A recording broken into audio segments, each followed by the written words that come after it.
Olá pessoas, bem-vindos a mais um vídeo da aula de Geologia Estrutural para Engenharia de Minas. E agora a gente vai começar já no final do último vídeo, né? Começar exatamente dando continuidade. A gente terminou vendo como se age uma tensão ante a deformação e agora a gente vai entrar no diagrama de Mohr.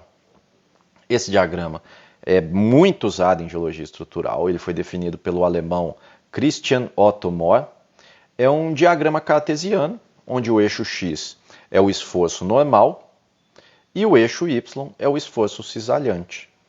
Então, a partir do momento que eu estou colocando o meu esforço normal e o meu esforço cisalhante, eu consigo representar o estado de tensões em qualquer ponto de qualquer plano.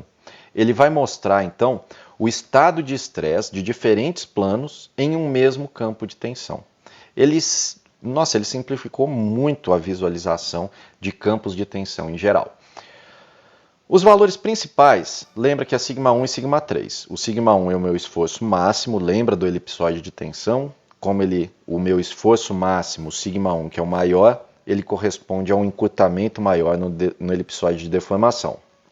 Então, eu vou plotar o meu σ1, que é o esforço máximo, o esforço normal máximo, e o meu σ3, que é o meu esforço normal mínimo. Eles são plotados no eixo horizontal, e aí eu vou ter o diâmetro já do meu círculo.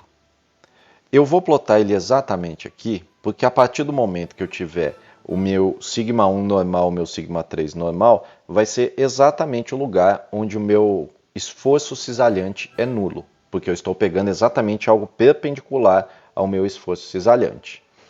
Com isso, a gente tem o diâmetro do círculo e a gente vai saber quais são as tensões tangenciais máximas. Ou seja, a gente vai saber qual cisalhamento máximo a partir desse raio. Eu vou saber, dentro desse esforço aqui, dentro dessas tensões, qual que é a minha tensão cisalhante máxima, por exemplo, a partir do diâmetro do meu círculo de Mohr ou diagrama de Mohr. Colocando um exemplo aqui, então, eu tenho um plano P, onde eu fui um esforço aqui de um σ1 chapeuzinho, tá? Um σ1 circunflexo, e aí eu vou decompor em σn, ou seja, meu σ1 normal, e σs, meu sigma de shear, meu sigma de cisalhamento. Então, dado esse exemplo, eu tenho o meu plano P, ele está representado aqui embaixo e aqui em cima, aqui está o esforço, e aqui eu tenho as demais tensões σ1, σ3. Dado o meu plano P, eu tenho o σ1 então vertical e o meu σ3 horizontal. No diagrama de Mohr, o ponto P vai estar representando o meu plano P. Por que o ponto P não está aqui? Porque quando eu vou ver aqui, de acordo com a minha tensão σ1 aqui, ó, o meu plano P ele tem uma inclinação, o meu plano P ele tem um componente de cisalhamento. Então, quando eu decompus, o que eu fiz foi encontrar σ1 e σ3 no meu espaço de cisalhamento normal.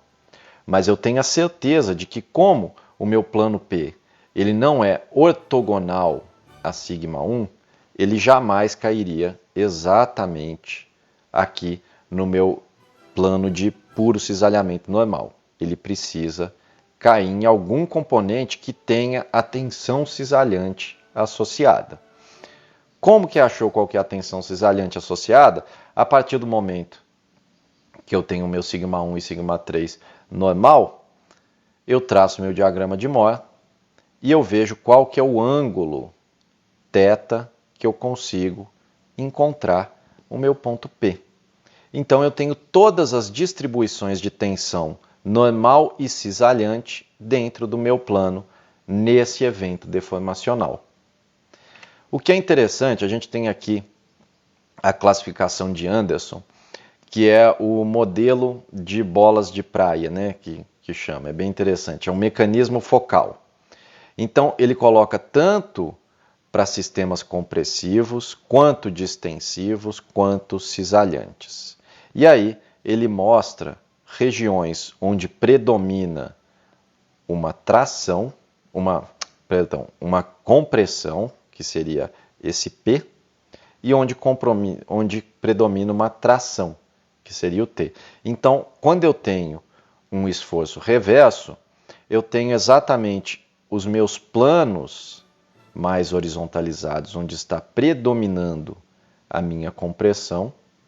Quando eu tenho algo normal, a minha compressão ela vai estar preferencialmente focada nos planos mais verticalizados. E a gente ainda tem aqui as compressões do cisalhamento, que ele pode ser tanto destrógeno quanto sinistrógeno. A gente vai ver isso mais para frente. Para finalizar essa parte, é interessante vocês saberem que existe esse círculo de Mohr e essa envoltória de Mohr. A envoltória ou envelope de Mohr, ele é traçado de acordo com a variação do estado de estresse. Então, o que vai acontecer aqui, ele está destacando como se fosse variando a posição do meu círculo com diferentes momentos de rompimento do limite elástico e transição entre momentos de deformação rúptil e dúctil. Então, o que ele vai levar em consideração são fatores como pressão confinante, a pressão de fluido, a temperatura, a taxa de deformação. Com essa variação, ele pega um determinado material e consegue traçar toda uma envoltória entre regiões de cisalhamento dúctil puro, regiões de transição de cisalhamento rúptil-dúctil e regiões onde eu vou ter uma fratura, seja ela parabólica, seja ela por Coulomb, seja como for o meu processo de fraturamento, com maior ou menor dificuldade para fraturar. Isso é envoltória, ela mostra de acordo quanto que eu preciso do meu componente normal e quanto que eu preciso do meu componente cisalhante para fazer diferentes tipos de deformação dentro do meu material. Para finalizar essa aula sobre a parte de mecânica, logicamente que isso tudo é só uma parte muito introdutória, é interessante pegar alguns conceitos a mais. Essa parte agora, tanto a de litosfera quanto essa, são preparatórias para as próximas 3 aulas, que a gente vai entrar falando sobre falhas, sobre dobras, sobre estruturas rúpteis, sobre estruturas planares. Primeira coisa, a deformação a gente pode dividir ela entre uniforme ou não uniforme, homogênea ou heterogênea. A homogênea, a gente vai ter tipo e intensidade de deformação idêntico em todo o volume da rocha. Se não for idêntico em todo o volume da rocha, ela é uma deformação heterogênea. Um caso muito simples isso. Rotação e translação simples são homogêneas. Deformações internas são heterogêneas. Nas deformações homogêneas, as linhas que inicialmente eram paralelas, elas permanecem paralelas. As retas permanecem como retas. Se não for isso, eu tenho uma deformação heterogênea. Na deformação homogênea, como eu posso ter rotação e translação, o que eu vou ter é uma variação dos ângulos entre estruturas. Outra questão, entre cisalhamento puro e cisalhamento simples. Vou começar falando do cisalhamento puro. É uma deformação coaxial, ou cisalhamento puro ou deformação não rotacional. É um tipo de deformação plana. Nela, a gente pode colocar um marcador paralelo a um dos eixos principais da elipse, seja x ou seja y, e um desses eixos não vai sofrer deformação. Um desses eixos não vai sofrer rotação. Um exemplo, esse daqui é o exemplo clássico, que é uma extensão ou um encurtamento de uma rocha em uma direção específica. Nesse caso, eu estou encurtando, eu só estou achatando a rocha em um eixo principal. Então, esse daqui é o clássico que dá até o esquema de fraturas de Anderson. A gente viu sobre cisalhamento simples, agora quando a deformação é não coaxial. Ou seja, quando ocorre deformação com movimento rotacional nos corpos. As linhas que eram paralelas aos eixos, elas começam a ser todas rotacionadas. Aqui no exemplo, a gente consegue ver uma deformação que seria destrógena, que caracteriza algo que a gente chama de par de Ridel. A gente vai ver mais disso nas aulas sobre falhas e também sobre fraturas. Quando a gente pega, então, o cisalhamento puro contra o cisalhamento simples, No cisalhamento puro, a gente tem uma direção preferencial de encurtamento, enquanto no cisalhamento simples, a gente vai envolver uma rotação. Aqui está as figurinhas da aula do professor Salamone, e é interessante, no curto, a gente como se fosse espremendo, e no simples, a gente envolvendo um cisalhamento maior. Colocando isso em exemplos diretamente geológicos, numa escala regional, é o que a gente tinha visto antes dos modelos de Mackenzie, que é o rift simétrico, onde eu tenho um cisalhamento puro, que seria esse aqui de cima, e o de Wernicke, que o rift já fica assimétrico, então tem um cisalhamento simples. Então, vai partir da ideia que eu vou ter uma falha lístrica principal e eu vou distribuir todo o resto das minhas estruturas de uma forma assimétrica graças a esta falha principal. Então aqui eu vou ter muito mais rotação, aqui eu pego um cisalhamento puro. Logicamente que quando eu for em escala local, se eu pegar só esse pedacinho aqui, eu vou ter uma rotação de blocos e posso falar que eu tenho um cisalhamento simples dentro desse estiramento de cisalhamento puro. Numa escala de um pouco mais detalhe, essas aqui são umas figurinhas que estão na aula do Fabrício Cachito. Já coloquei o curso inteiro de estrutural dele e vou colocar de novo. Esse é um pedacinho indeformado, eu tenho diversos fósseis, um monte de bichinho morto aqui de braquiópode. Repara na orientação, quando eles deformam, essas linhas de orientação dentro de cada fóssil.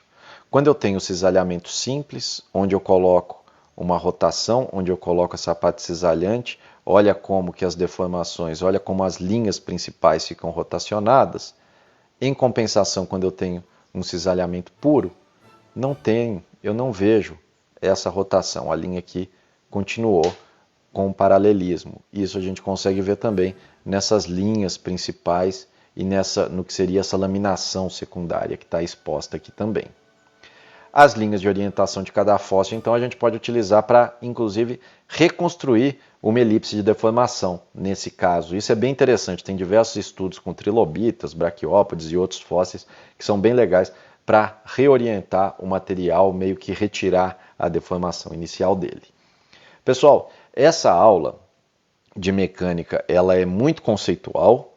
A partir da próxima, a gente agora vai entrar realmente para ver as estruturas. A ideia daqui é vocês entenderem o conceito de reologia e saber o que é crucial para eu ter minha deformação, os fatores extrínsecos e os fatores intrínsecos, como já foi dito no vídeo anterior. E mostrei um monte de conceitos de coisas que vocês vão esbarrar, seja em livros ou apostilas, seja em artigos, quando for ter um entendimento melhor de geologia estrutural, ok? Na próxima, a gente começa a ver então as estruturas rúpteis. Valeu!